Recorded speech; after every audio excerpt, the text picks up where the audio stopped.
بسم اللہ الرحمن الرحیم۔ کہا میثاق جو اللہ رب العالمین نے حضرت آدم علیہ السلام و آپ کی اولاد سے لیا وہ حق ہے۔ تو یہاں پر بعض فرق ضالہ انہوں نے کہا کہ پھر عذاب اور عقاب کیسا؟ جب اللہ رب العالمین نے ساری چیزوں کا فیصلہ کر دیا،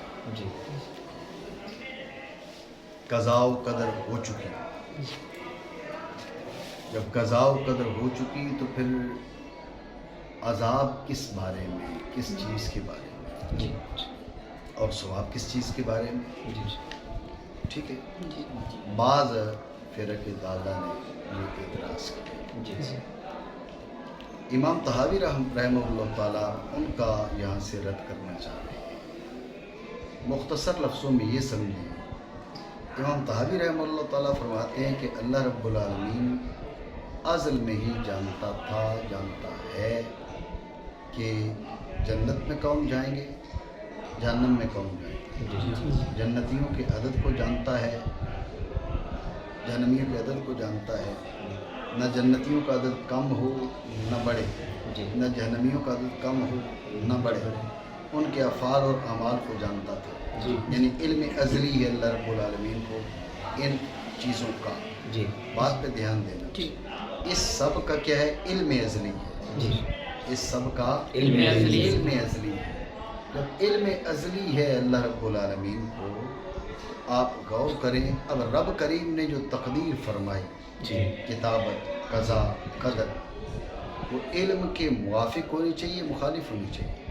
موافق ہونی چاہیے۔ تو اب قضاء اور قدر اس علم کے موافق ہوئی۔ جب قضاء اور قدر اس علم کے موافق ہوئی تو ذہن میں رکھنا، یہ قضاء اور قدر علم کے موافق ہے، یہ حکم نہیں ہے، مجبور نہیں کیا جا رہا کہ تم نے ایسے کرنا ہے۔ تم نے یہ کرنا ہے، اللہ رب العالمین نے بطور علم لکھا، بطور حکم نہیں لکھا۔ بات سمجھے؟ اس گفتگو کا اصل ان کا رد ہے جو کہتے ہیں کہ جب سارے کا سارا قضاء و قدر ہو چکی، فیصلہ ہو چکا، تو پھر عذاب و ثواب کس چیز کا؟ اس کا حاصل اور خلاصہ یہ ہے کہ چونکہ رب کریم ہر امر کو جانتا ہے ازل سے، تو جو قضاء اور قدر ہے وہ اس علم کے موافق ہونی تھی نا، وہ علم کے موافق ہے۔ تو قضاء اور قدر اس علم کے موافق ہے۔ قضاء اور قدر میں جو فیصلہ ہوا اور جو کتابت ہوئی، جو لکھا گیا، جو بھی معاملہ ہوا، وہ چونکہ لوگوں نے ایسے کرنا تھا، رب جانتا تھا، وہ لکھ دیا، فیصلہ ہو گیا۔ لیکن یہ فیصلہ بطور حکم نہیں ہے کہ تو یہ کر، مجبور کیا جا رہا ہے کہ تم نے یہ کرنا ہے۔ اس میں مزید بات آگے، وَأَصْلُ الْقَدْرِ صِدْقُ اللَّهِ تَعَالَى فِي خَلْقِهِ، اس میں مزید بات آئے گی، فی الحال خلاصہ یہ سمجھیں، بات آپ سمجھیں۔ تو اس میں ذہن میں رکھیں، اللہ رب العالمین کے علم ازلی کی دوبارہ تصریح ہے۔ پہلے بھی یہ اس بات کا بیان ہوا کہ اس کریم کا علم ازلی ہے، ٹھیک ہے؟ دوبارہ اسی بات کی تصریح ہے جو اس کا علم ازلی ہے، اور ساتھ ان فرق ضالہ کا رد بھی ہے جو کہتے ہیں کہ فَفِيمَ الثَّوَابُ وَالْعِقَابُ، ثواب اور عقاب کس بارے میں؟ کہا بھئی ثواب اور عقاب جو ہے وہ تمہیں مجبور نہیں کیا گیا قضاء اور قدر کے ذریعے، بلکہ قضاء اور قدر علم کے موافق ہے، اور علم جو کچھ لوگوں نے کرنا تھا اس کے موافق تھا۔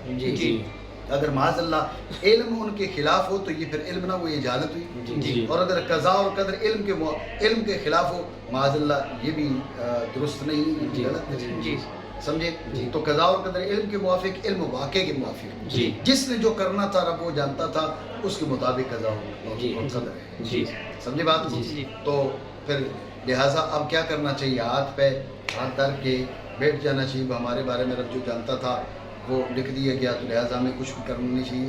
کہا نہیں، حضور سید عالم صلی اللہ علیہ وسلم آپ کے سامنے بات آئی، آپ نے فرمایا عمل کرو، کل میسر لما خلق لہو، اللہ رب العالمین نے جس کے لیے بنایا ہے اس کے لیے وہ اعمال افعال آسان ہیں، جس کو جو جہنم کے لیے بنا ہے اس کے لیے جہنمیوں کے اعمال آسان ہیں، جو جنت کے لیے بنا ہے اس کے لیے جنتیوں کے اعمال آسان ہیں۔ جی جی اور تحقیق ہے اللہ جل وعلا نے جانا ازل میں ان سب کا عدد ہے جو جنت میں داخل ہوں گے، اور ان سب کا عدد ہے جو جہنم میں داخل ہوں گے۔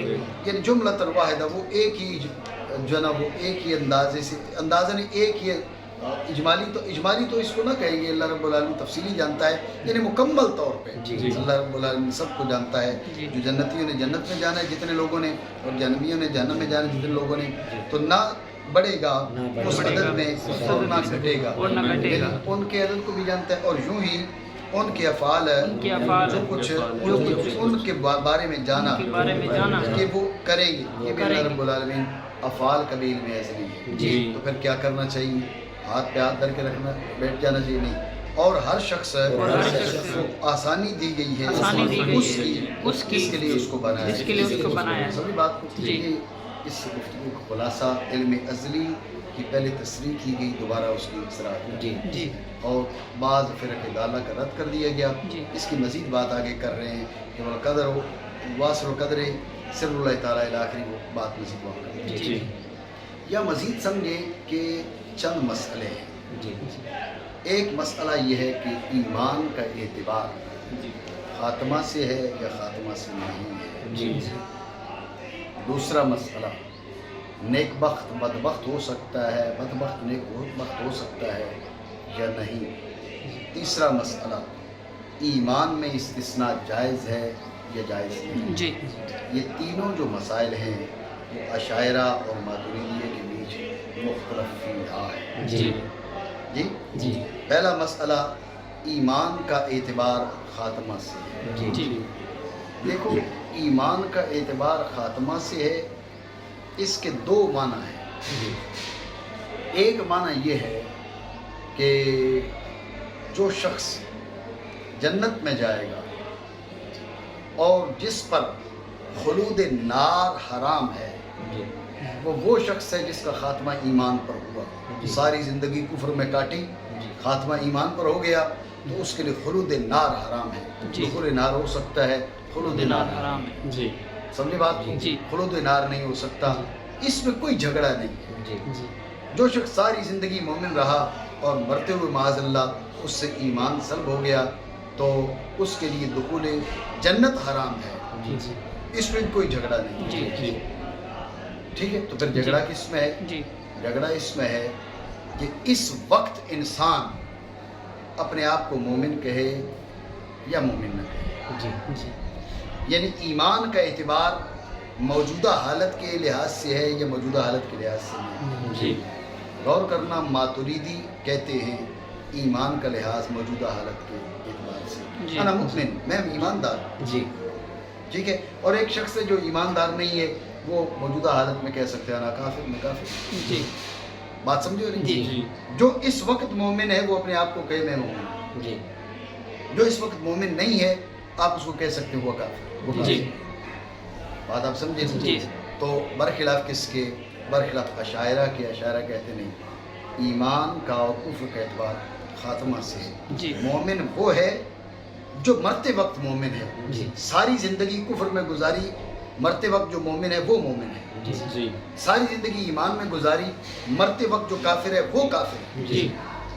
بات سمجھے؟ ہم کہتے ہیں ایمان اور کفر میں موجودہ حالت کا اعتبار ہے، وہ کہتے ہیں ایمان اور کفر میں موت کا اعتبار ہے۔ بات سمجھے؟ یہ ایک مسئلہ ہمارے اور ماتریدیوں اور اشعریوں کے بیچ میں مختلف ہے۔ ٹھیک ہے، دوسرا مسئلہ کہ نیک بخت بدبخت بن سکتا ہے یا نہیں، اور بدبخت نیک بخت ہو سکتا ہے یا نہیں، یہ دوسرا مسئلہ میں اختلاف ہے۔ ہم یعنی جو ماتریدی ہیں وہ کہتے ہیں بھئی نیک بخت بدبخت بن سکتا ہے اور بدبخت نیک بخت بن سکتا ہے۔ یہ عقائد نسبیہ کے اندر بھی اس کی تفصیل موجود ہے کہ سعید کبھی شقی بن سکتا ہے، شقی ہو جاتا ہے، اور شقی کبھی سعید ہو جاتا ہے۔ ٹھیک ہے، اشعری کہتے نہیں، سعادت اور شقاوت کا اعتبار کس سے ہے؟ وہ خاتمہ سے۔ سعید ہے، ساری زندگی کفر میں لت پت رہا، لیکن خاتمہ ایمان پہ ہو گیا تو وہ ہمیشہ سعید ہی تھا. اور شقی ہے ساری زندگی جناب. وہ بڑی کرامتیں اس کی ظاہر ہوتی رہیں، لیکن اور معاذ اللہ مرتے وقت اس کا ایمان سلب ہو گیا تو وہ شروع میں بھی شقی تھا. بات سمجھے؟ تو سعید وہ ہے جو مرتے وقت سعید ہے، کبھی بھی وہ شقی نہیں تھا. اور شقی وہ ہے جو مرتے وقت شقی ہے، وہ کبھی بھی سعید نہیں تھا. ماتریدی کیا کہتے ہیں؟ ماتریدی کہتے ہیں نہیں، ماتریدی کہتے ہیں بھائی سعید وہ ہے، یعنی سعید اس حالت کے اعتبار سے اس کی سعادت و شقاوت کو دیکھا جائے. ابھی سعید تو سعید، ابھی شقی تو شقی، لہذا سعید کبھی شقی بن جاتا ہے، شقی کبھی سعید بن سکتا ہے. اتنی بات سمجھے؟ یہ دو مسئلے. تو تیسرا مسئلہ ہے کہ ایمان میں استثناء جائز ہے، استثناء جائز نہیں. یعنی اس کو یہ کہنا چاہیے انا مؤمن، یا یہ کہنا چاہیے انا مؤمن انشاءاللہ. حنفی کہتے ہیں، ماتریدی کہتے ہیں انا مؤمن انشاءاللہ اس کو نہیں کہنا چاہیے. انا مؤمن انشاءاللہ اس کو نہیں کہنا چاہیے، اس کو انا مؤمن کہنا چاہیے حتماً یقیناً. استثناء نہیں، اگر اللہ نے چاہا یوں نہ کہے بلکہ کہ میں مومن ہوں. بات سمجھے؟ ہوا کافر انشاءاللہ یوں نہیں، جو کافر ہے اس کو کافر کہے. بات سمجھے؟ برخلاف کس کے؟ اشاعرہ کی. وہ کہتے ہیں نہیں، وہ یہ کہا جا سکتا ہے نا مؤمن انشاءاللہ، وہ کافر انشاءاللہ. بات آپ سمجھے؟ یہ بھی اختلاف کس میں ہے؟ اصل میں اختلاف اسی چیز میں ہے کہ ایمان، کفر، شقاوت، سعادت اس میں فی الحال کا اعتبار ہے یا معال کا اعتبار ہے. ماتریدی کہتے فی الحال کا اعتبار ہے. فی الحال اسی تصدیق حاصل ہے. جب تصدیق حاصل ہے، تصدیق ایمان ہے، وہ کہے انا مؤمن. لیکن جو اشعری ہے وہ کہتے ہیں کہ مؤمن وہ ہے جو عند الموت مؤمن ہے.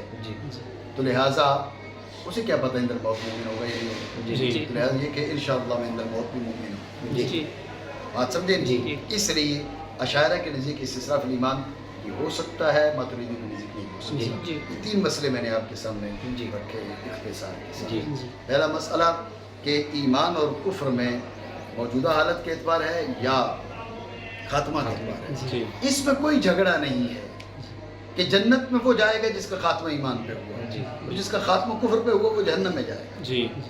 لیکن صفت ایمان میں، مومن کہنے میں، کافر کہنے میں موجودہ حالت معتبر ہے یا موت کا عند الموت کا اعتبار ہے. وجہ ہے تو ذہن میں رکھیں. ماتریدی کیا کہتے ہیں؟ ماتریدی کہتے ہیں موجودہ حالت کا اعتبار ہے، اور اشعری کہتے ہیں عند الموت کا اعتبار، وقت موت کا اعتبار ہے. مومن وہ ہے جو عند الموت مومن ہے، کافر وہ ہے جو عند الموت کافر ہے. بات سمجھیں گے؟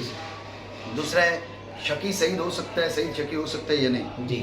ماتریدی کہتے ہو سکتا ہے، اشعری کہتے نہیں. شقی وہ ہے جو ماں کے پیٹ سے شقی نکلا، اور سعید وہ ہے جو ماں کے پیٹ سے سعید نکلا. بات سمجھے؟ تیسرا ہے کہ ایمان میں استثناء ہو سکتا ہے یا نہیں. ماتریدی کہتے نہیں ہو سکتا، اور اشعری کہتے ہو سکتا ہے. یہ مسئلہ متفرع ہے اسی مسئلے پر کہ ایمان اور کفر میں موجودہ حالت کا اعتبار ہے یا موت کا اعتبار.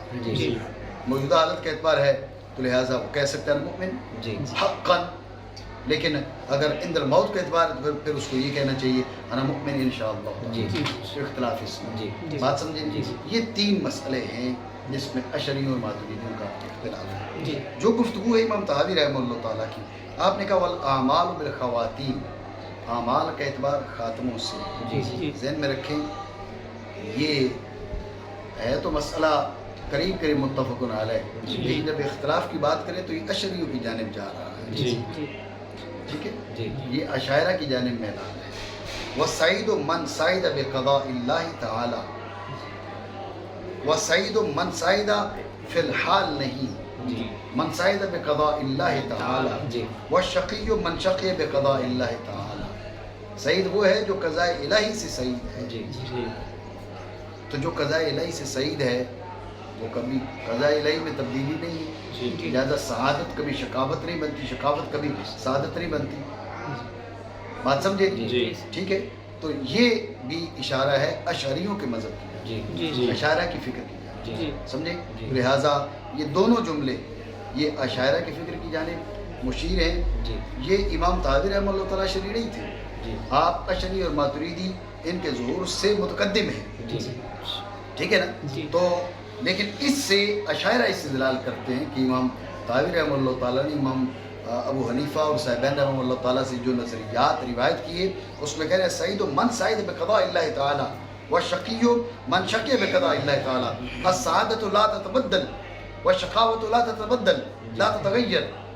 سمجھے بات کو؟ جی. جیسے قضاء الہی تبدیل نہیں ہوتی ایسے سعادت تبدیل نہیں ہوتی جی. ایسے شقاوت تبدیل نہیں جی. ہوتی. تو لہٰذا یہ دلیل عشائرہ کی ہے ماتریدیوں کی نہیں. جی بات سمجھے؟ جی. یہ بھی بات یہاں ذہن میں رکھ لیں کہ اس پہ کوئی حرج نہیں ہے کہ اگر آپ ماتریدی ہیں تو بعض مسائل میں عشائرہ کی آراء کو کا منتخب کر لیں، اور اگر آپ اشعری ہیں تو بعض مسائل میں آپ ماتریدیوں کی آراء کا انتخاب کر لیں.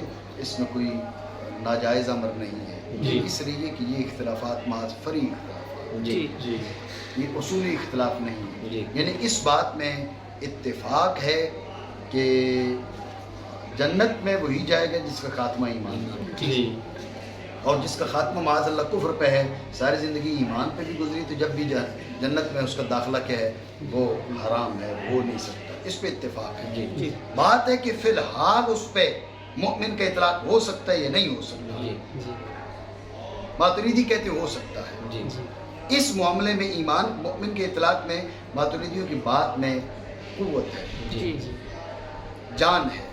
کیوں؟ اس لیے کہ صفات کے اطلاق میں فی الحال کا اعتبار ہوتا ہے. جی آپ ابھی کھڑے ہیں، بعد میں ایک آدمی ہے ابھی جوان ہے، وہ کہے انا شاب نہیں کہا جا سکتا، میں تو بڈھا ہو کے مر جاؤں گا. انا حی بھی نہیں کہہ سکتے کیونکہ میں یہ تو آگے چل کے مرنے والا ہوں. جی سمجھے بات کو؟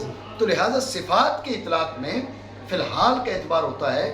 اس معاملے میں ماتریدیوں کی بات جاندار ہے. جی جی انا مؤمن انشاءاللہ کہنے کی کوئی ضرورت نہیں. جی سمجھے بات کو؟ تو صفات کے اطلاق میں ماتریدیوں کی بات میں جان ہے. رہی بات سعادت اور شقاوت کے تبدیل ہونے کی، تو اس میں عشائرہ کی بات میں جان ہے. حضور سید عالم صلی اللہ علیہ وآلہ وسلم کا ارشاد گرامی ہے کہ ابھی بچہ ماں کے پیٹ میں ہوتا ہے تو اللہ رب العالمین فرشتے کو بھیجتا ہے، 4 چیزیں لکھتا ہے. ان 4 چیزوں میں سے ایک یہ ہے کہ یہ سعید ہے یا شقی ہے، نیک بخت ہے یا بد بخت ہے. تو جب وہاں درج ہو جاتا ہے تو اب سعید اور شقی ہونا طے ہو چکا ہے، یہ قضاء اللہ سے ہے. لہٰذا سعادت کبھی تبدیل نہیں ہوتی، شقاوت کبھی تبدیل نہیں ہوتی. یہ رائے ہے کن کی؟ اشعریوں کی. یہ زیادہ مشہور. جی ٹھیک ہو گیا.